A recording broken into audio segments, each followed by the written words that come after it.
Cyber Reapers. Hello, Cyber Reapers. So, tonight or today, whenever, wherever you are, I would like to talk about a book. So, for tonight, this book, I have a lot of thoughts about it. There's so much about this book that I want to talk about.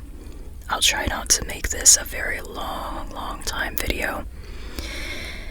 However, I experienced for the first time writing a review that is so long that not only did I have to cut it short for Instagram, but I also had to cut it short for Amazon and TikTok. I just wrote so much that the websites or the platforms did not appreciate how much I had to write about this. And I had to keep shortening it, and so I have my original notes of like a ton of points that I wanted to make, because there's so much about this book that I appreciate, because there's a lot to discuss about it, stuff that it brings up, both directly and indirectly. I think this makes a really good discussion book, like if you have like a book club kind of a thing. I think it would be really great for that, especially if you're looking for a South Asian American trans girl teenager as the main character, and it's in a contemporary book. So it just, there are so many thoughts. I have so many thoughts, and yeah, so let me try to get into some of them. And of course, I'm not going to be able to cover all of the things the book brings up, and I also don't necessarily want to, because this is a video that, I'm encouraging you to read it on your own if you want to. So I'm not going to just like spoil everything about the book, but I think I can still at least talk about some of the really interesting parts of it to kind of get you to kind of go into the book a little bit. I don't know what I'm saying. I guess I'm excited to get into it and a little daunted, if I'm being honest, because I have so much to say. But I'll try to keep it succinct. Succinct. I like that word. I am rarely succinct, but we'll see. Let me try. Okay. So what is this book? So this book is called Just Happy to Be Here, and it's by Naomi Kanakia. And so, what is this premise, right? I already mentioned that it's a contemporary book, it's young adult, and our main character, her name is Tara. Now Tara, she is a Indian American trans girl, and she's a teenager, so she is younger than 18 years old, and that's important because of a lot of trans-related laws are heavily restrictive as it is without being a minor, but if you're a minor it's even worse. So that's why I bring that up. And also, this primarily focuses on Tara's school life, this story. So, I think to kind of get into this book, you need to understand a little bit about Tara. Now, she has dealt with a lot of racism, a lot of transphobia, just on a daily basis, at school especially. But she doesn't challenge every single instance that she comes across, there's just too many. And it's just, there's so much, there are so many instances where if you are not prepared, you might get extremely angry at this book just because of the amount of instances where you get angry on Tara's behalf. Now, I mean, I read a review that kind of prepared me for this beforehand, and even with that knowledge in mind, I was very frustrated on Tara's behalf. However, I could completely understand where she was coming from. And to preface to this particular discussion, I am white, but I do identify as trans. I am trans non-binary, though, to be specific. So the experiences that I experience versus what Tara, a trans woman or a trans girl, experiences, they're very different. Because people on a daily basis, they don't necessarily see me and go, oh, you're different, you're non-binary. Now, to be fair, I have asymmetrical hair on a normal basis, not just this wig. So that does clue some people in to that I might be non-binary, but I could also still be a woman in their head. So the prejudice that I face tends to be if somebody knows for certain that I'm non-binary. Tara faces a lot worse, because on first sight people clock her as something different in their heads. So, with all that being said, I don't experience things the same way Tara does. Tara has it worse with most people than I do. However, there's so much of this book that I connected with because of the transphobia and the specific trans-related experiences that Tara has that I can connect with very easily. And the transphobia, not fighting every fight, I completely understand that, because if you deal with transphobia on a daily basis, even just somebody not using your correct pronouns or your name, it's exhausting to correct them every single time, especially when no one around you is doing it, when no one around you is supporting that correction. It's very isolating, it's very lonely, and it's very tiresome.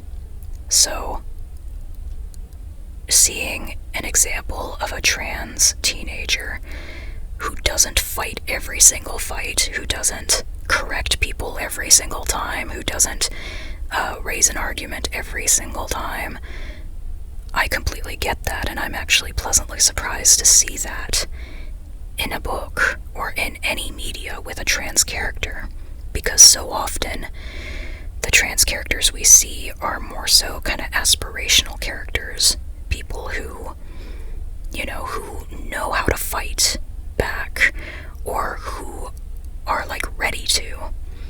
And you hardly ever see trans characters who are not ready to stand their own ground no matter what everybody else says.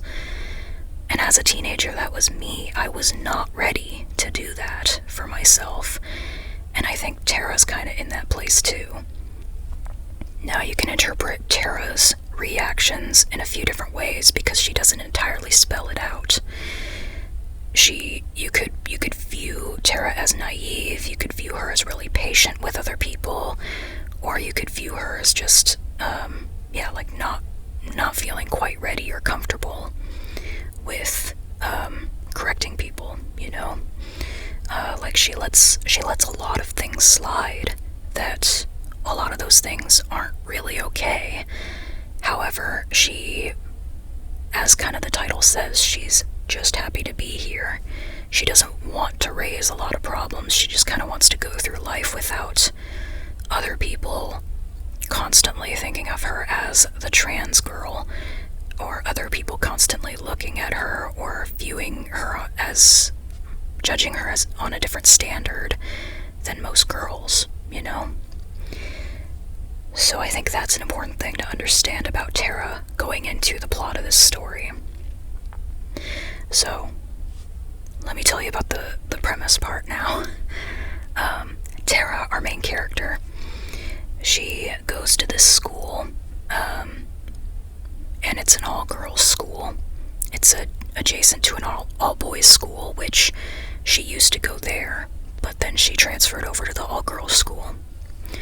And she doesn't have the best grades, she doesn't have, like, impeccable talent in any particular thing. She's really an average girl, you know, she wants to hang out with quirky friends. She enjoys reading old speeches, and she enjoys ancient Latin, which I relate to that too. But she doesn't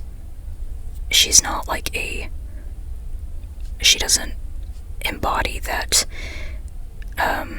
model standard that other people are trying to press onto her because she's trans. Because a lot of people there are trying to, or a lot of the people at the school view her as not being good enough of a person because she doesn't have, like, exceptional talent or exceptional grades or whatever. She's just a regular girl. Now, they're not yelling at other regular girls at the school over this, just her. So, that's irritating to read.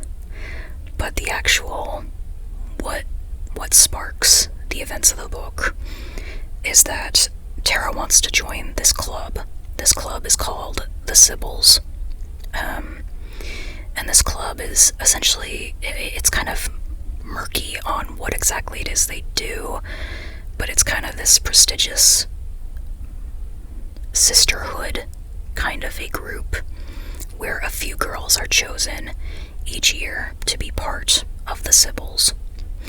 You don't have to have amazing grades, you don't have to have amazing talent. The ideals of the club, though, are basically just about caring about sisterhood and womanhood, especially as it's changed through time, in a way. It's about respecting the past struggles that women had to go through so that you can breathe nowadays as a woman, so that you can enjoy the liberties of nowadays as a woman. Now, there are so many things you can discuss there about, well, women are still fighting for a lot of things. But I'm gonna let you read the book and have your own thoughts on the club itself. Because the club, despite having those kind of ideals, it's very white, it's very rich, it's very affluent, and even though they say it's about these certain ideals of, like, appreciating womanhood as it's progressed through time,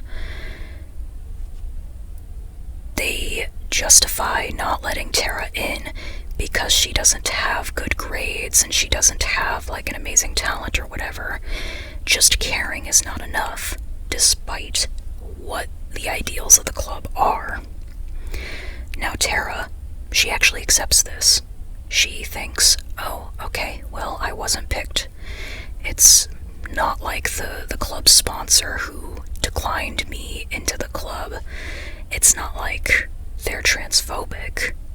Or it's not like she's transphobic. It's just, I didn't make the cut. That's what Tara thinks. However, it actually is that the club the club sponsor, is transphobic. But Tara just kind of accepts the not being part of the club. Other people, however, do not. They, the Sybils, the girls in the club already, really like Tara, or at least half of them do.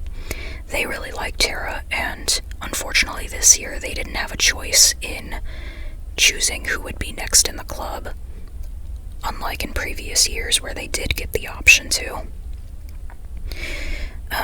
They didn't get a choice, so they essentially go against the sponsor, and they hang out with Tara and they initiate Tara and essentially have Tara enjoy all the liberties that come with being part of the club anyway.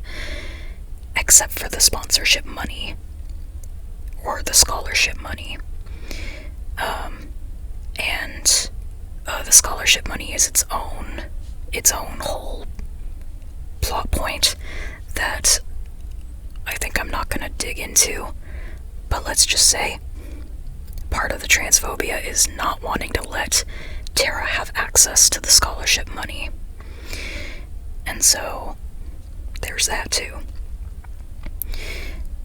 But Tara really is just happy with being part of the Sybils because Tara was just hoping to be part of this quirky group of friends and hang out with them and talk about old speeches and just have fun.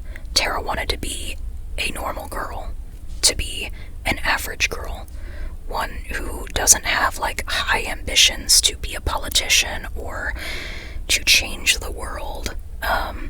She's not even looking to necessarily be like a well-known trans advocate. She just wants to exist. And the world around her seems to not like that.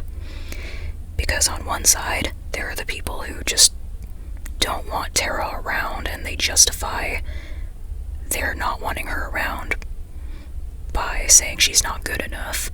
And then there are the other people who, the first group says like she's not good enough because of her grades not being good enough, she's not an exceptional person, and so that's what justifies their transphobia in their head. But then there's this other group of people who form because Tara was not allowed in the club, even though they don't have a lot of information as to why. They assume right away that it's because of transphobia, and so they start this group of people, kids at the school.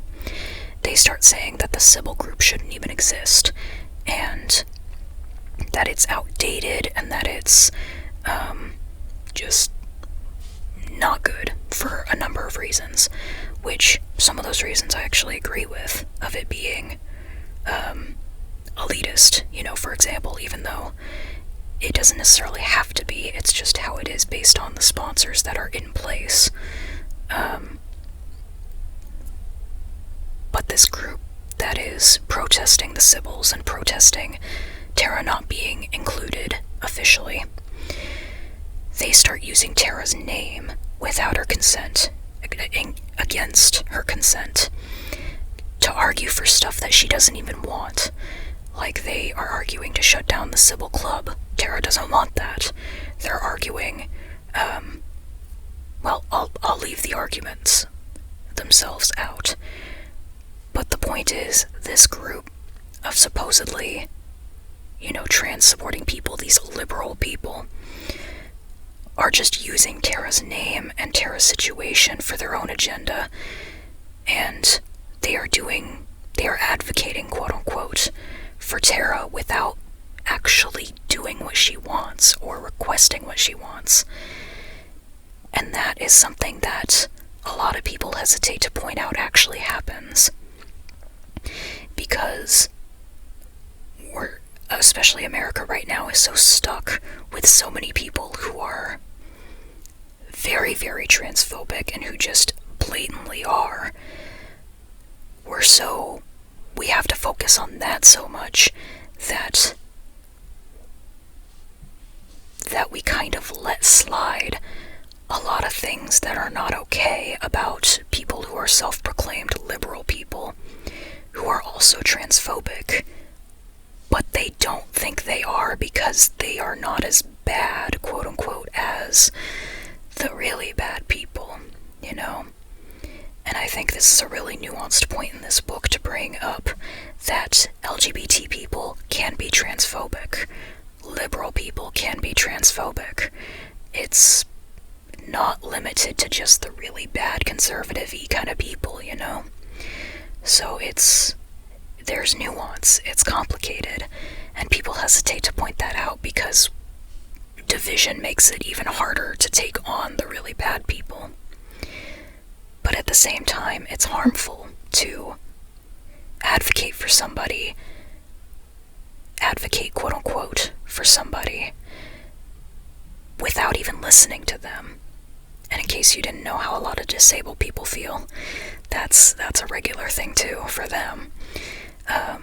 Is just like people who are not disabled advocating for specific things, accommodations for disabled people, accommodations that aren't really helpful or that we didn't really ask for, that kind of thing. You really have to include the people that you are advocating for. Otherwise, you're just going to end up using somebody's name, somebody's situation, and, well, abusing it. And that's unfair and messed up. And that's what happens in this book. And, yeah, so Tara gets upset because, yeah, these people are using her name, and then all of a sudden the government starts catching wind of Tara being trans, and that's kind of, that in her state in this book, that's not a thing that is treated well. So, legal troubles are now coming up against Tara and her family because of the protesting in her name. And so just all of this messiness is happening while Tara just wants to be friends with people and also wants to be on hormones. Like, those are her main things that she wants. But all these other problems come in because of stuff she didn't ask for. And, this book has so much to it. There's so much to it to talk about and discuss, and I've already kind of deviated off course of explaining the premise a few times by talking about some of the really deep points that this book brings up, or spotlights, you know? So, I'm gonna try to just briefly cover the rest of the stuff. But that overall is kind of the premise. We're focusing on her life as this stuff is going on. And the Sybil Club thing is what sparks all of this. Yeah. So another thing to note, too, that I think is important before going in to read this book is kind of setting an expectation that this book is not exactly an idealized escapism kind of a book. Like, it's not where, oh, transphobes get what's coming to them, you know? Like, they get away with stuff. They get away with a lot of stuff. This book is more like, here's an example of how you can survive and cope as a trans kid. The characters are messy. They all mess up. There's not a single person in this story who understands Tara. Some of them try, and some of them are supportive, but they mess up on stuff, and some things just don't completely click for them. Even Tara's parents are, like, they do the bare minimum of, they don't kick Tara out of the house, but they still, don't use the correct pronouns or the correct name all the time, and they still they just keep pushing off the idea of getting hormones and stuff, and just, it feels painfully isolating for Tara, and it's a little rough to read that. But I think that's, I don't know, I think that's part of what makes this story really unique. In addition to Tara not being like this outstanding student or outstanding kid with, like, accolades and such, she just wants to be a normal girl, in the sense of she wants to be judged on the same standard as other girls are. And, yeah. But this book doesn't exactly, this book doesn't serve just desserts, for the transphobic people. And Tara forgives people who did some really horrible things. It's like, it's messy and it feels real because of that. It's not exactly a idealized version of how events might happen, Yeah. And, okay, as usual, I'll give some representation notes as well. Tara is South Asian American and a trans teen girl. And one of her friends is a black girl, another one of her friends is a trans guy. And I mean, her family is South Indian American as well. I think, though, otherwise, the cast is pretty white. But I mean, that's part of the commentary on the school itself. And then, in addition, there's LGBT characters, kind of here and there. I mean, I already kind of mentioned trans guy and our main character, but also there's a sapphic romance subplot as well. And what else regarding representation? Oh, stuff involving gender dysphoria as well. So Tara has a lot of stuff that internally she's going through, and yes, dysphoria is part of that. And if you don't know what that is, or if you're not used to seeing it, it can kind of come across a little shocking to you, the way that this book depicts it. Because it is really just like feeling really super uncomfortable in your own body because you think you should look more blank, like you should look more feminine or more masculine or more androgynous. I've experienced it plenty of times, and I've gotten to a point where generally I'm pretty okay with my body as it is. But when you're going through it as a teenager especially, and if you're not on hormones or puberty blockers or anything like that, it can be really destabilizing. So that's a heads up warning about, like, there are some phrases in this book that seem like really kind of extra mean, from Tara to herself. But just let you know that's there. Now, I already kind of said a decent amount about the club, like their ideals of, like, respecting womanhood as it's evolved over time, that kind of thing. And just, I'm trying to think of how else to describe. I think something about the club, too, is that it's kind of this refuge or this sort of safe space for girls to just not worry about fighting so much against misogyny and sexism. Like, it's just kind of a place where they can relax and enjoy being teenagers, you know, talk about stuff, read books. I don't know. It seems like an oddly mundane sort of club, but at the same time, it's the way that it's spun in the book. It's very elitist